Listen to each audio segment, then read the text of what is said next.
Bismillahirrahmanirrahim. This is me Fawad Ahmad and today we are going to talk about the oxytocin hormone. कि oxytocin hormone produce कहाँ पे होते हैं, body किस condition में होती है कि oxytocin हार्मोन हाइपोथैलेमस से पोस्टीरियर पिट्यूटरी ग्लैंड में रिलीज किए जाते हैं और किस मैकेनिज्म के जरिए ये अपने एक्शंस परफॉर्म करते हैं। सही है, तो सबसे मोस्ट इंपॉर्टेंट फंक्शन है ऑक्सीटोसिन हार्मोन का, वो एक्चुअली फीमेल बॉडी में ही होता है। इसे तो बहुत फंक्शंस है लेकिन जो मोस्ट इंपॉर्टेंट फंक्शन है वो फीमेल बॉडी में है, क्योंकि ये प्रेग्नेंट यूटेरस को कॉन्ट्रैक्ट कराता है, उसकी कॉन्ट्रैक्शन कराता है ताकि जो बेबी होता है वो आगे की तरफ पुश हो और लेबर जो लेबर टाइम है, लेबर पीरियड है वो ज्यादा प्रोलॉन्ग ना हो। सही है, तो ऑक्सीटोसिन हार्मोन के इसी तरह जो ऑब्स्टेट्रिशियंस है वो इनका ये बिलीव है कि ऑक्सीटोसिन हार्मोन पार्शियली रिस्पॉन्सिबल होता है बेबी को बर्थ कराने में।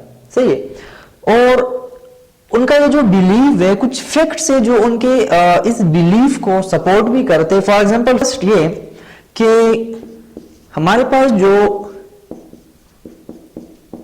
हाइपोफिस एक्टिमाइज्ड एनिमल्स होते हैं,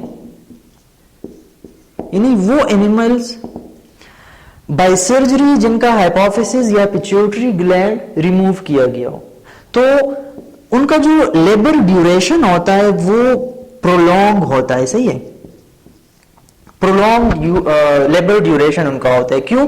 क्योंकि अगर पिट्यूटरी ग्लैंड ही ना हो तो वहां से ऑक्सीटोसिन हार्मोन रिलीज ही नहीं होंगे। सही है, तो जब ऑक्सीटोसिन हार्मोन नहीं आएंगे तो यहाँ जो प्रेग्नेंट यूटेरस होगा उसमें ज्यादा तेजी से कॉन्ट्रैक्शन नहीं आएगा, तो जब वो कॉन्ट्रैक्ट नहीं होगा तो बेबी आगे की तरफ फास्टली मूव नहीं करेगा, पुश नहीं होगा। सही है, तो उसका क्या होगा, प्रेगनेंसी जो है वो टाइम फिर ज्यादा लेता है। दूसरा जो फैक्ट है हमारे पास कि जो फीमेल होती है ड्यूरिंग लेबर, उसके प्लाज्मा में ऑक्सीटोसिन हार्मोन इंक्रीज अमाउंट में होंगे। सही है, इंक्रीज अमाउंट ऑफ ऑक्सीटोसिन। सही है, इसका तीसरा भी फैक्ट है कि ड्यूरिंग लेबर जो यूटेराइन सर्विक्स होता है, ये जब मतलब बेबी जब मूव करता है तो यूटेराइन सर्विक्स कॉन्ट्रैक्ट होने लगता है और इस कॉन्ट्रैक्शन की वजह से नर्वस सिग्नल्स के थ्रू हाइपोथैलेमस स्टिमुलेट होते हैं और ऑक्सीटोसिन हार्मोन की सिक्रीशन में इंक्रीज आता है। सही है, तो एक ये भी, इस तरह बहुत सारे जो इनके इस बिलीफ को सपोर्ट कर रहे हैं। तो हमारे पास अब ऑक्सीटोसिन हार्मोन प्रोड्यूस कहाँ पे होते हैं। ऑक्सीटोसिन हार्मोन जो है, हमने पिछले लेक्चर्स में हार्मोन्स पढ़े थे, पिट्यूटरी ग्लैंड और हाइपोथैलेमस के जब वो रिलेशनशिप पढ़ रहे थे उसमें हमने सारे हार्मोन्स डिस्कस किए थे। ऑक्सीटोसिन हार्मोन असल में हाइपोथैलेमस में एक न्यूक्लियस होता है जिसे हम पैरावेंट्रिकुलर न्यूक्लियस कहते हैं। उस न्यूक्लियस में ऑक्सीटोसिन हार्मोन प्रोड्यूस हो रहा होता है और वहां से नर्व्स टिश्यूज के जरिए पोस्टीरियर पिट्यूटरी ग्लैंड में वहां से रिलीज किए जाते हैं। सही है, और फिर अपने टारगेट सेल तक पहुंचते हैं। लेकिन ये स्टिमुलेट, हाइपोथैलेमस स्टिमुलेट कब होता है कि ऑक्सीटोसिन हार्मोन रिलीज किए जाते हैं। देखें, ड्यूरिंग लेबर जब बेबी आगे की तरफ मूव कर रहा हो तो इस यूटेरस के जो लेयर्स होते हैं इसमें हमारे पास डिफरेंट टाइप्स के स्ट्रेच रिसेप्टर्स होते हैं। सही है, तो वो स्ट्रेच रिसेप्टर्स, फॉर एग्जाम्पल ये एक स्ट्रेच रिसेप्टर है और अब ये बेबी आगे की तरफ मूव कर रहा है तो ये स्ट्रेच रिसेप्टर स्टिमुलेट हो जाता है, एक्टिवेट हो जाता है, और जैसे ही एक्टिवेट होता है तो ये आगे जाके क्या करवाता है, हाइपोथैलेमस को स्टिमुलेट कर देता है।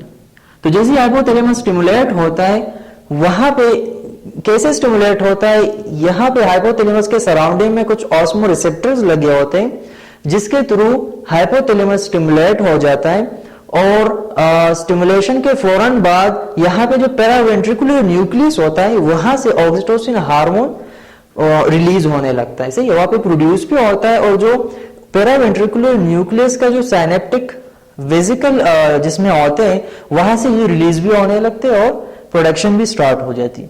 सही, ये फिर कहां पे आते हैं, पोस्टीरियर पिट्यूटरी ग्लैंड से ये आके यूट्रस का जो लेयर है जिसे मायोमेट्रियम कहते हैं, मायोमेट्रियम में हमारे पास कुछ मसल सेल्स होते हैं। सही है, तो ये कहां पे आता है, इसका टारगेट यही होता है मायोमेट्रियम लेयर। सही है, मायोमेट्रियम पे जब ये पहुंचते हैं इस मसल सेल, फॉर एग्जांपल एक मसल सेल है, तो यहां पे इसके लिए स्पेशलाइज्ड रिसेप्टर होते हैं और ऑक्सीटोसिन हार्मोन यहां पे आके इस रिसेप्टर के साथ बाइंड हो जाते हैं। सही है, अब ऑक्सीटोसिन हार्मोन किस पाथवे पे जाएगा, ऑक्सीटोसिन हार्मोन असल में GQ पाथवे यानी जो GQ मैकेनिज्म है यहां पे स्टिमुलेट हो जाता है। सही है, यानी इस रिसेप्टर के बिल्कुल नीचे यहां पे क्या है, GQ स्टिमुलेटर लगा होता है और जैसे ऑक्सीटोसिन हार्मोन इसके साथ बाइंड होता है GQ स्टिमुलेट हो जाता है। यहां पे नॉर्मली GDP होती है। सही है, जी प्रोटीन डाइफॉस्फेट, तो जैसे GQ स्टिमुलेट होता है GTP में कन्वर्ट हो जाती है और इस GQ के साथ बाइंड हो जाती है। तो फिर क्या होता है कि GQ GTP आगे की तरफ मूव करता है और यहां पे इस मसल सेल के सेल मेम्ब्रेन पे एक एंजाइम होता है जिसे हम फोस्फोलाइपेज C का नाम देते हैं, फोस्फोलाइपेज C। सही है, और ये सेकंड मैसेंजर सिस्टम में आते हैं। तो GQ विद GTP यहां आके इसके साथ बाइंड हो जाता है और यहां पे जो GTP होता है, देखिए फोस्फोलाइपेज के बिल्कुल लेग्स में यहां पे एक एंजाइम होता है जिसे GTpases का नाम देते हैं और वो GTpases इस GTP को अगेन GDP में कन्वर्ट कर देते हैं। सही है, यानी और GDP वापस अपनी लोकेशन पे जाते हैं। सही है, तो जैसे ही फोस्फोलाइपेज यानी GQ में जितना इंफॉर्मेशन था ऑक्सीटोसिन हार्मोन के हवाले से वो फोस्फोलाइपेज C को उसने ट्रांसफर कर दिया, जिसकी वजह से फोस्फोलाइपेज C फुली एक्टिवेट हो जाता है और इस सेल मेम्ब्रेन पे फिर एक और एंजाइम यहां पे होता है जिसे हम फोस्फोटिडाइलसिटोल डाइफॉस्फेट का नाम देते हैं। सही है, शॉर्टली हम इसको लिखते हैं PIP2, बाइफॉस्फेट और डाइफॉस्फेट। सही है, तो जैसे ही फोस्फोलाइपेज C इस एंजाइम को एक्टिवेट कर देता है, ये फोस्फोडाइलसिटोल बाइफॉस्फेट जो एंजाइम है ये दो तरह के केमिकल रिलीज कर देता है। एक हमारे पास होता है जिसे हम DAG का नाम देते हैं। सही है, दूसरा हमारे पास होता है जिसे हम IP3 का नाम देते हैं। अब देखें इसमें जो DAG है मतलब डाइसैलोग्लाइसरो, ये हमारे पास क्या होता है, ये फोस्फोराइलेशन की तरफ जाता है।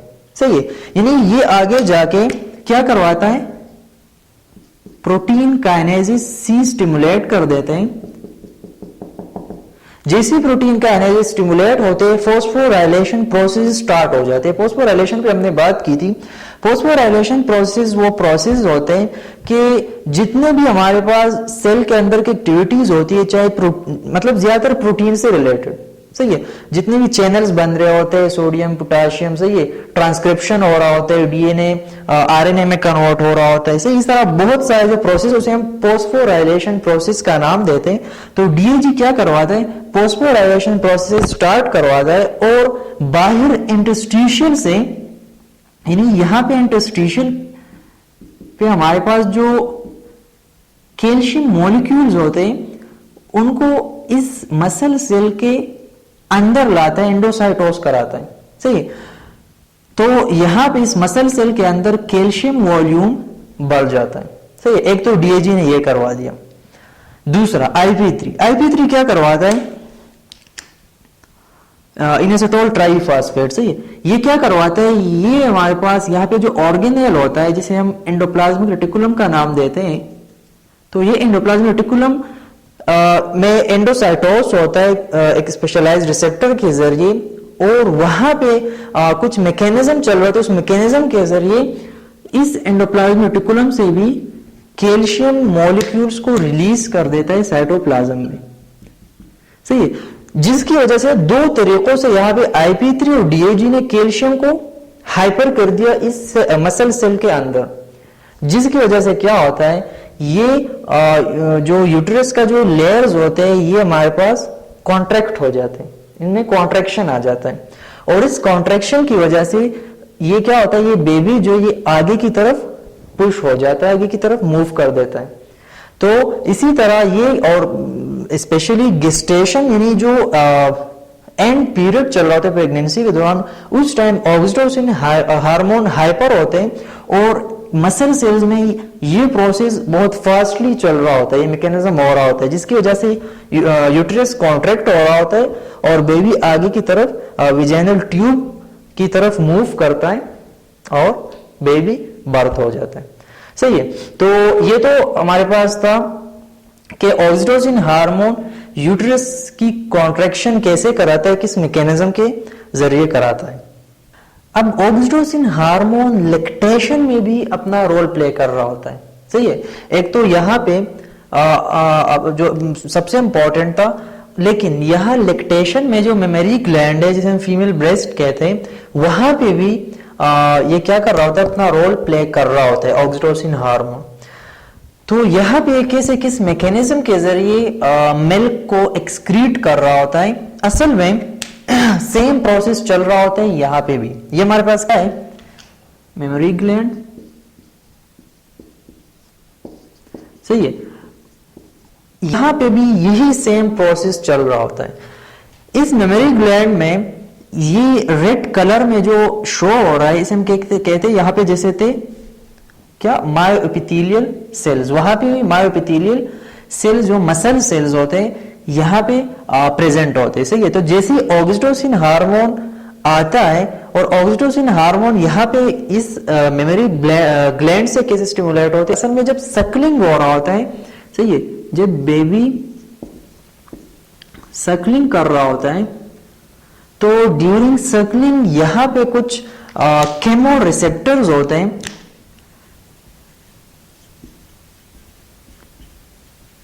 Chemo receptor. सही है, वो केमो रिसेप्टर्स क्या हो जाते हैं, एक्टिवेट हो जाते हैं, और जैसे एक्टिवेट होते हैं वो जाके हाइपोथैलेमस को स्टिमुलेट कर देते हैं। हाइपोथैलेमस जैसे स्टिमुलेट होता है, वहां से पैरावेंट्रिकुलर न्यूक्लियस से ऑक्सीटोसिन हार्मोन रिलीज होना स्टार्ट हो जाते हैं और पहुंचता है कहां पे, इस मेमोरी ग्लैंड तक पहुंचते हैं। जैसे विद इन मिनट ये सब कुछ चल रहा होता है, ये मैकेनिज्म स्टार्ट हो जाते हैं। सही है, तो जैसे ही ऑक्सीटोसिन हार्मोन यहां पे पहुंचते हैं इस मेमोरी ग्लैंड में, तो यहां पे भी वही सेम मैकेनिज्म पाथवे चल रहा होता है, GQ पाथवे। GQ पाथवे के जरिए ये ऑक्सीटोसिन हार्मोन इस मेमोरी ग्लैंड के अंदर जाता है और इसमें जो मायोएपिथेलियल सेल्स होते हैं, जो मसल सेल्स होते हैं, वहां पे ये एंटर होते हैं। कैल्शियम मॉलिक्यूल वहां पे क्या करवाते हैं, हाइपर करवाते हैं उस सेल्स के अंदर, और इस मेमोरी ग्लैंड में जो अल्व्यूलर सेल्स होते हैं, जो अल्व्यूलाई होते हैं, ये जो ब्लू कलर में यहाँ पे शो हो रहे हैं, ये वाले, ये अल्व्यूलर सेल्स को उस कैल्शियम मॉलिक्यूल्स के जरिए कॉन्ट्रैक्ट कराते हैं। तो जैसे ही ये कॉन्ट्रैक्ट होते हैं तो ये जो डक्ट्स होते हैं, इन डक्ट्स में जो मिल्क होता है इस डक्ट में ट्रांसफर हो जाते हैं और ड्यू टू कॉन्ट्रैक्शन मिल्क हमारे पास क्या होता है, एक्सक्रीट हो जाता है। सही है, तो यहां पे ये प्रोसेस चल रहा होता है। ऑक्सीटोसिन हार्मोन दो तरह के यहाँ पे फंक्शंस परफॉर्म कर रहा होता है फीमेल बॉडी में, एक इस यूटेरस को कॉन्ट्रैक्ट कर रहा होता है और दूसरा इस मेमोरी ग्लैंड से मिल्क को एक्सक्रीट करवा रहा होता है। इसी तरह मेल में भी इसके कुछ फंक्शंस है कि जो एरेक्शन हो रहा होता है, जितने भी प्रोसेस हो रहे होते हैं, उसमें भी ऑक्सीटोसिन हार्मोन एक इंपॉर्टेंट रोल प्ले कर रहा होता है।